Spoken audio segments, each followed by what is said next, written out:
आंगन में सकट के गाड़ी के नीचे यशोदा ने लाला के पालने को धरा, उसके ऊपर दूध दही घी के मटके रख दिए।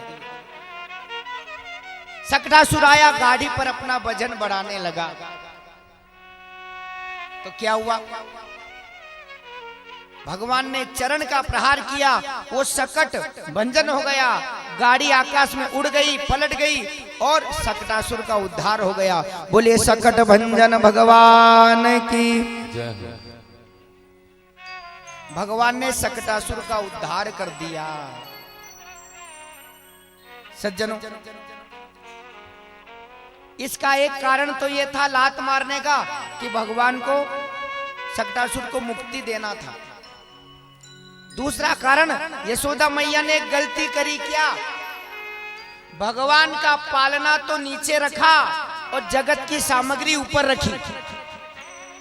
बैलगाड़ी के नीचे लाला का पालना और बैलगाड़ी के ऊपर दूध दही घी के मटके रखे थे।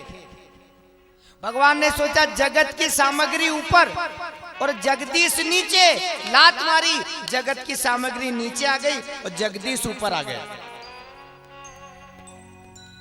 देखो, भगवान के ऊपर कोई चीज रखने की गलती नहीं करना चाहिए। कई घरों में हमने देखा है माता बहनें क्या करती है, 3 पार्टीशन वाली अलमारी होती है ना, तो बीच के पार्टीशन में तो माता बहनें ठाकुर जी को बिठा देती है और ऊपर के पार्टीशन पे चाय की थैली, सर्फ की थैली, चावल की थैली धर देती है। सही है या गलत? घर में जाते ही देखना, भगवान के ऊपर कोई चीज नहीं रखनी चाहिए। भगवान से ऊपर कोई होता है क्या? नहीं। मंदिर में शिखर क्यों बनाया जाता है? शिखर इसीलिए बनाया जाता है कि भगवान के ऊपर कोई चीज रखने का दोष ही ना लगे, इसलिए शिखर बनाया जाता है। हम घर में दुखी रहते हैं, फिर कहेंगे क्या गलती हो रही है? अरे गलती ये है कि भगवान को तो बीच में बिठाया, ऊपर चीजें रखी है, उनको जाते उतारना। कुछ बातें होती है वास्तुशास्त्र में, जैसे हमने पहले भी बताया था कि घर में 12 अंगुल से बड़ी मूर्ति कभी भी नहीं रखना चाहिए। ध्यान देना, 12 अंगुल से बड़ी मूर्ति घर में है तो शिखर बनाना जरूरी होता है। 12 अंगुल से बड़ी मूर्ति घर में नहीं होना चाहिए। और घर में 2 शिवलिंग, 2 शालिग्राम, 2 शंख, 3 दुर्गा की मूर्ति और 3 गणेश जी नहीं होना चाहिए। जिस घर में 2 शिवलिंग है, 2 शालिग्राम है, 2 शंख है, 3 दुर्गा की मूर्ति है, 3 गणेश है, कभी सुख शांति नहीं रहेगी। और खंडित प्रतिमा भी घर में नहीं होना चाहिए, टूटी फूटी प्रतिमा घर में नहीं होना चाहिए। और मंदिर कहां बनाना चाहिए घर में? ईशान कोने में, और रसोई घर, किचन, अग्नि कोने में।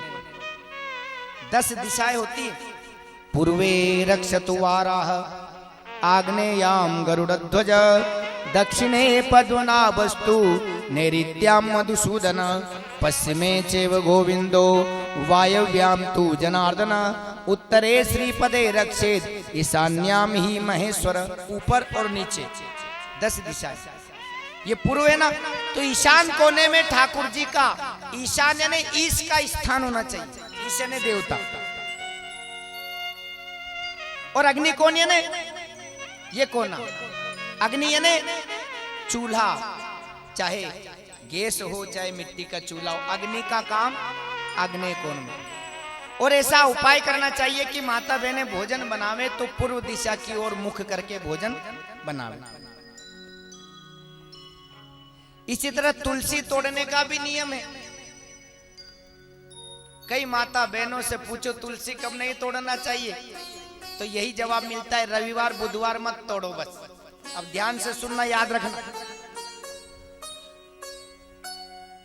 एक तो मंगलवार के दिन, एक शुक्रवार के दिन, एक रविवार के दिन तुलसी कभी भी नहीं तोड़ना चाहिए। नोट कर लेना, मंगलवार, शुक्रवार और रविवार। और तिथि में है द्वादशी तिथि के दिन, अमावस्या के दिन, पूर्णिमा के दिन तुलसी नहीं तोड़ना चाहिए। कब? द्वादशी, अमावस्या और पूर्णिमा। और किसी का जन्म हो जाए घर में, किसी की मृत्यु हो जाए, तब भी तुलसी नहीं तोड़ना चाहिए। जनना सोच में और मरना सोच में तुलसी नहीं तोड़ना चाहिए। लेकिन शालिग्राम भगवान की पूजा बिना तुलसी के नहीं होती, तो शालिग्राम जी के लिए रोज तुलसी तोड़ सकते हो, केवल शालिग्राम जी के लिए चाहिए तो। और गणेश जी को कभी तुलसी नहीं चढ़ाई जाती, ये भी ध्यान रखना। गणेश उत्सव में कई लोग भोग लगाते हैं ना, तो लड्डुओं में तुलसी डाल देते हैं। गणेश जी को तुलसी नहीं चढ़ाना चाहिए। इसी तरह परिक्रमा का भी लिखा है, किस देवता की कितनी परिक्रमा करना चाहिए। एके चंड्या रवि सप्तह, दुर्गा की एक परिक्रमा होती है, दुर्गा की एक परिक्रमा करनी चाहिए। सूर्य की 7 परिक्रमा करनी चाहिए। गणेश जी की 3 परिक्रमा करना चाहिए। और राम कृष्ण नारायण की 4 परिक्रमा करना चाहिए।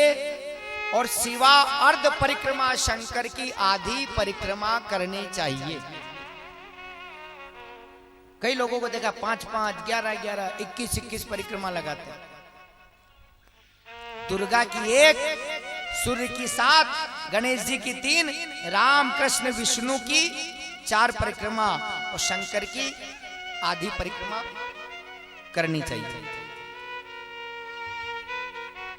इसी तरह वास्तुशास्त्र में लिखा है कि सोना कैसे चाहिए। सोने का भी नियम, जो पूरब में सिर कर सोता, बुद्धि बढ़ाता, ज्ञानी होता। पूरब की तरफ सिर करके जो सोता है वो ज्ञानी होता है, उसकी बुद्धि बढ़ती है। जो पूरब में सिर कर सोता, बुद्धि बढ़ाता, ज्ञानी होता। जो दक्षिण में सिर कर सोता, तन का बल दीर्घायु संजोता। दक्षिण में सिर करके सोता है, उसकी उम्र लंबी होती है। मस्तक पश्चिम कर जो सोता, चिंताओं में पड़ जाता। ध्यान देना, पश्चिम की तरफ मस्तक करके जो सोता है वो चिंता में पड़ जाता है। क्यों? मस्तक पश्चिम में, पैर किधर रहेंगे बोलो? पूर्व में। और वो सूर्योदय के बाद उठेगा तो सूर्य नारायण को पैर लगने का दोष लगेगा या नहीं बोलो? अगर सूर्योदय से पहले उठते हो तो सो जाओ, पर सूर्योदय के बाद उठते हो तो पश्चिम की तरफ मस्तक करके नहीं सोना चाहिए। जो उत्तर में सिर कर सोता, लाभ और जीवन को खोता। उत्तर की तरफ जो सिर करके सोता है, लाभ और जीवन कम होता है। उत्तर में सिर करोगे, पैर किधर रहेंगे? दक्षिण में। और दक्षिण दिशा खराब है। दक्षिण दिशा में तो केवल पितरों की तस्वीर लगाने का नियम है। पितरों की, पूर्वजों की, जो स्वर्गवासी हो चुके, बैकुंठवासी हो चुके, गोलोकवासी हो चुके, उनकी तस्वीर दक्षिण दिशा में लगाओ। और घड़ी यदि है घर में, दीवाल घड़ी, तो पूर्व दिशा की तरफ घड़ी लगाना चाहिए। किधर? पूर्व दिशा की दीवार पर। इसी तरह सज्जनों, माला फेरने का भी नियम है। माला कैसे फेरनी चाहिए? इस मुद्रा में। ये गोमुखी मुद्रा है, गाय का मुख जैसा आकार लग रहा है ना। ये उंगली माला को स्पर्श भी नहीं होनी चाहिए। ये उंगली बड़ी खराब है। ये उंगली लड़ाई करवा देती है। इसने तुझे गाली दी, इसने तुझे बदनाम किया, इसने तेरी बुराई करी। कनिष्ठिका, अनामिका, मध्यमा, तर्जनी और अंगुष्ठ। ये तर्जनी उंगली केवल पितरों की पूजा के काम आती है। याद रखना, पितरों को तिलक लगाओ, तर्जनी उंगली पितरों के तिलक लगाने के काम आती है। और ये अनामिका देवता के तिलक के लिए काम आती है। अनामिका, इससे देवताओं को तिलक लगाओ। और ये मध्यमा तांत्रिक क्रिया जो करते हैं, भूत प्रेत की जो उपासना करते हैं, इससे खून निकाल के वो भूत प्रेत के चित्र पर लगाते हैं। और ये आखिरी उंगली जो है ये डाकिनी साकिनी की है। किसी के दिल में कोई आए ना, चुड़ैल डाकिनी साकिनी, तो आपने देखा होगा लोग यही उंगली पकड़ते, बोल कौन है तू, बोल जल्दी बोल। कौन सी पकड़ते? अंगूठा, तर्जनी, मध्यमा, अनामिका, ये कनिष्ठिका, ये चीटी उंगली कनिष्ठिका, इसे ही पकड़ते हैं ना। ये चुड़ैल की, डाइन की है। तो माला फेरो तो ये तर्जनी उंगली माला को स्पर्श नहीं करना चाहिए। इसलिए जब हम वृंदावन से माला लाते तो ये छेद दे रखते हैं, क्यों? ताकि उंगली बाहर निकाल लो। माला फेर हो इस तरह से फेरना चाहिए। और जब माला फेरो तो ये सुमेरु आ जाए ना, बड़ा पारा, बड़ा दाना, ये आ जाए, इसका उल्लंघन नहीं करना चाहिए। इसका उल्लंघन कर लिया, माला का सारा फल खत्म। जहां ये सुमेरु आ जाए, बड़ा दाना, उसको पलट लेना चाहिए। इसको पलट लो, वरना फल खत्म। इसका उल्लंघन किया, 2 घंटे से माला फेर रहे, किसी काम के नहीं। माला फेरो तो उसका भी नियम है, शिव को प्रसन्न करना है तो रुद्राक्ष की माला फेरो, लक्ष्मी को प्रसन्न करना है तो कमलगट्टे की माला,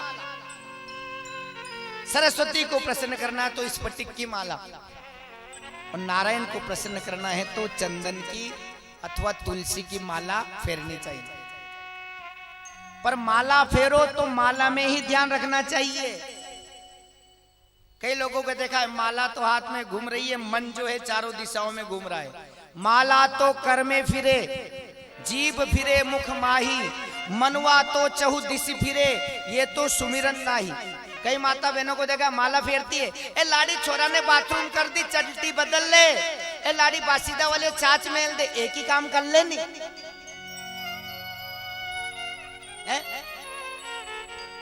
हाथ में तो माला घूम रही है, दिमाग तो चारों दिशाओं में घूम रहा है। बहुत नियम है सज्जनों। इसी तरह मकान बनाओ तो उसका भी नियम है, खिड़की दरवाजे बराबर रखने चाहिए, 2 4 6 8, 2 4 6 8 सम, और सीढ़ी विषम रखना चाहिए, 3 5 7 9 11 13 सीढ़ियां होती है ना, विषम रखना चाहिए। और खिड़की दरवाजे बराबर होना चाहिए। मकान में 2 हो 4 हो 6 हो 8 हो, तो घर में समता रहेगी, प्रेम रहेगा। तो सज्जनों, ऐसे भोजन का भी नियम है, सुन लो। पूर्वमुखी जो खाना खाता वह लंबा जीवन है पाता। हो सके, संभव हो सके तो पूर्व की तरफ मुख करके भोजन करना चाहिए। पूर्वमुखी जो खाना खाता वह लंबा जीवन है पाता, जो दक्षिण में मुख कर खाता दुख और चिंता को पाता। दक्षिण दिशा की तरफ मुख करके भोजन नहीं करना चाहिए। सोच और लघु शंका जाओ, उत्तर दक्षिण मुख को जाओ। जो सीट होती है ना लेडबाद की, पूर्व पश्चिम नहीं होना चाहिए, उत्तर दक्षिण की तरफ होना चाहिए। पूर्व मुखी हो सदा नहाओ, मज्जन पश्चिम मुख कर आओ। हो सके बाथरूम में ऐसी व्यवस्था हो तो पूर्व की तरफ मुख करके नहाना चाहिए। और पढ़ने उत्तर मुख को जाओ, भोजन दक्षिण मुख न पकाओ। पढ़ना है, विद्या चाहिए तो उत्तर की तरफ मुख करके बालक को विद्या अध्ययन करना चाहिए, क्योंकि उत्तर में सारे तीर्थ है। लगभग अधिकांश तीर्थ उत्तर में है, उत्तर प्रदेश में, उत्तर दिशा में। तो उत्तर की तरफ मुख करके विद्या अध्ययन करना चाहिए, ये नियम है। पर ये नियम घर पे ही आप साध सकते हो। किधर मुख करके भोजन करना, किधर मुख करके सोना, ये घर पे ही संभव हो सकता है। आप कहीं परदेश में गए, होटल में रुके, तो वहां थोड़ी बेड घुमाओगे, वहां थोड़ी टेबल घुमाओगे कि इधर मुख मत करो। घर के लिए ये नियम है। परदेश में तो जैसी व्यवस्था, देश काल परिस्थिति, टाइम कंट्री सिचुएशन, देश काल परिस्थिति के अनुसार। तो भगवान के ऊपर कोई चीज नहीं रखनी चाहिए, दोष लगता है। भगवान ने इसलिए लात मारी, शक्टासुर का उद्धार कर दिया। इसके बाद तणावर्त आया बवंडर, भगवान को उड़ा के ले गया, भगवान ने उसका भी उद्धार किया। फिर गौशाला में गर्गाचार्य जी ने दोनों भाइयों का नामकरण किया। धीरे धीरे भगवान बड़े हुए, घुटवन घुटवन चलने लगे। एक दिन यशोदा मैया ने आंगन में लाला को बिठाया, माखन रोटी हाथ में दे दी। कौवा आया और भगवान के हाथों से माखन रोटी छीन करके ले गया। धूल धरे अट शोभित श्यामजू, केसी बनी सिर सुंदर चोटी। खेलत खात फिरे अंगना, पग पेंजन बा